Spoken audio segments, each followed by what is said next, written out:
ใจเจ้าของต้มไก่หันนี่ผู้สาวกาสีคนดีน้องอยู่จังใดโซเฟอร์สายเนื้อหักเหลือหักจริงจากใจขอบอกน้องจากบ่อายเสื้อได้ใจหนุ่มโซเฟอร์สาวกาสีคนดีคิดนำลำอยากแต่น้องคนงามลืมขาประจำต้มไก่มากินหน่อยว่าได้กินแล้วก็ติดใจสิ่งที่ไอ้ลืมบ่ได้ก็คือต้มไก่ของนาชีวิตเดิ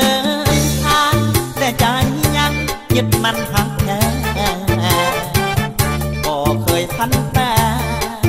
ลายแง่เหมือนดังเส้นทางโซเฟอร์สายเนื้อหักเหลือบ่มีเจือจางอย่าลืมโซเฟอร์สายทางหลงหักนางสาวเมืองกาสี